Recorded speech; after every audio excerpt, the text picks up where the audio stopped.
ಈ ಕೇಸು ಇಲ್ಲಿಯವರೆಗೂ ಕರೆಕ್ಟಾಗಿ ತನಿಖೆ ಆಗಿದೆ, ಎಲ್ಲ ಆಗಿದೆ. ಈಗ ನೆಕ್ಸ್ಟು ಬೇಲಿಗೆ ಜಾಮೀನಿಗೆ ಅರ್ಜಿ ಹಾಕ್ತಾರೆ, ಇದೆಲ್ಲ ಹಾಕ್ತಾರೆ. ಎಲ್ಲೋ ಒಂದು ಕಡೆ ಇದರಿಂದ ಅವರು ಸುಲಭವಾಗಿ ಬಚಾವ್ ಆಗಬಹುದು ಅಂತ ಅನ್ಸುತ್ತಾ ನಿಮಗೆ? ಬಚಾವಕ್ಕೆ ಅವಕಾಶ ಇಲ್ಲ ಅನ್ಸುತ್ತೆ ಇವೆಲ್ಲ ನೋಡ್ಲಾಗಿ. ಅಂತೂ ಮುಖ್ಯ ಅದು ಏನಾದ್ರೆ ಅದು ಕಾನೂನು ವ್ಯಾಪ್ತಿಯಲ್ಲಿ ಇರ್ತಕ್ಕಂಥ ವಿಚಾರ. ನಾವು ಅದನ್ನು ನನ್ನ ವೈಯಕ್ತಿಕ ಆದರೆ ಅವರು ಆ ಥರ ಆಗಲಿಕ್ಕಿಲ್ಲ ಅಂತ ನನ್ನ ನಂಬಿಕೆ. ಆಗಲಿಕ್ಕಿಲ್ಲ, ಆ ಥರ ಮಾಡ್ಲಿಕ್ಕೆ ಸಾಧ್ಯ ಆಗೋದಿಲ್ಲ ಅನಿಸುತ್ತೆ. ಇವೆಲ್ಲ ಮಾಧ್ಯಮದ ಮುಖಾಂತರ ನೀವು ಹೇಳಿರೋದು, ನಾವೇನು ಚಾರ್ಜ್ ಶೀಟು ಅವೆಲ್ಲ ನೋಡಿಲ್ಲ. ಅಷ್ಟು ಪೇಜ್, 3,000-4,000 ಪೇಜು, 100 ಸಾಕ್ಷಿಗಳು, ಆಮೇಲೆ ಏನು ದಾಖಲೆಗಳಿದೆ, ನಮ್ದು ಒದ್ದಾಡಿದ್ದು ಕಿರ್ಚಾಡಿದ್ದು ಫೋಟೋಗಳು ಇವೆಲ್ಲ ಇದ್ದಾಗ ಹೆಂಗೆ ನ್ಯಾಯಾಲಯ ಅವ್ರನ್ನ ತಪ್ಪಿಸೋಣಕ್ಕೆ ಸಾಧ್ಯ? ಬಹಳ ಕಷ್ಟ, ಅಂದ್ರೆ ತುಂಬಾ ಕಷ್ಟ ಇದೆ ಅವ್ರು ಹೊರಗಡೆ ಬರೋದು. ನನ್ನ ಮಗ ಮಾಡಿರೋದನ್ನು ಕೂಡ ತಪ್ಪಾದರೂ ಕೂಡ ಆ ತಪ್ಪಿಗೂ ಕೂಡ ನಾನು ಕ್ಷಮಾಪಣೆ ಹೇಳ್ತೇನೆ, ಅದು ಬೇರೆ ವಿಚಾರ. ಇನ್ನು ಕೂಡ ದರ್ಶನ್ ಅಭಿಮಾನಿಗಳು ಒಂದಷ್ಟು ಜನ ಅವ್ರು ಮಾಡಿದ್ದೇ ಕರೆಕ್ಟು ಅಂತ ಮಾತಾಡ್ತಾರಲ್ಲ, ಅಂಥವ್ರಿಗೆ ಏನ್ ಹೇಳಕ್ ಇಷ್ಟಪಡ್ತೀರಾ? ಅವ್ರ ತಂದೆ ತಾಯಿಗಳು ಆಗ್ತಿದಾರೋ ಇಲ್ವೋ ಗೊತ್ತಿಲ್ಲ.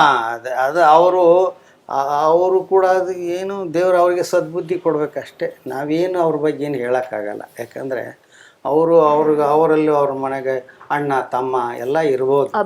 ಅವರು ಕೂಡ ಆ ರೀತಿ ಮಾಡಿದ್ರು ಏನು ಮಾಡ್ತಿದ್ರು, ಅವ್ರ ಮನೇಲಿ ಇಂಥ ಘಟನೆ ಆಗಿದ್ರು ಏನೇ ಮಾಡ್ತಿದ್ರು ಅನ್ನೋದು ಅವ್ರು ಯೋಚನೆ ಮಾಡ್ಬೇಕು. ನಾವೇನು ನೀತಿ ಪಾಠ ಹೇಳೋಕ್ಕಾಗಲ್ಲ.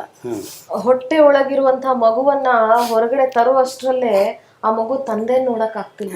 ಈಗ ಮಗು ಅದ್ರ ಬಗ್ಗೆ ಅವ್ರು ಯೋಚನೆ ಮಾಡ್ಬೇಕು. ಈಗ ಏನು ಇದಾರ ಅಭಿಮಾನಿ, ನಿಮ್ಮ ಸೊಸೆ ನಿನ್ನ ತಂದೆ ಅಂತ ಮಗುಗೆ ಯಾರನ್ನ ತೋರ್ಸ್ಲಿಕ್ಕೆ? ಯಾರು ತೋರ್ಸ್? ಅದನ್ನೇ ಹೇಳಿ, ಅವನು ಎಷ್ಟು ಆಸೆ ಇಟ್ಕೊಂಡಿದ್ದ, ಮಗಳು ಬರ್ತಾಳೋ ಯಾವ್ದಾರು ಆಗ್ಲಿ ಚೆನ್ನಾಗಿ ನೋಡ್ಕೋಬೇಕು, ಅದಕ್ಕೆ ಎಜುಕೇಶನ್ ಕೊಡಿಸ್ಬೇಕು, ಮುಂದೆ ಅದನ್ನ ಚೆನ್ನಾಗಿ ಇದು ಮಾಡಿಸ್ಬೇಕು, ಪ್ರಪಂಚದಲ್ಲಿ ಒಳ್ಳೆ ಹೆಸರು ಇದು ಮಾಡ್ಬೇಕು ಅನ್ನೋದು ಅವನಿಗೆ ಆಸೆ ಭಾಳ ಇತ್ತು. ಏನು ಓದಿದ್ರು ರೇಣುಕಾ ಸ್ವಾಮಿ?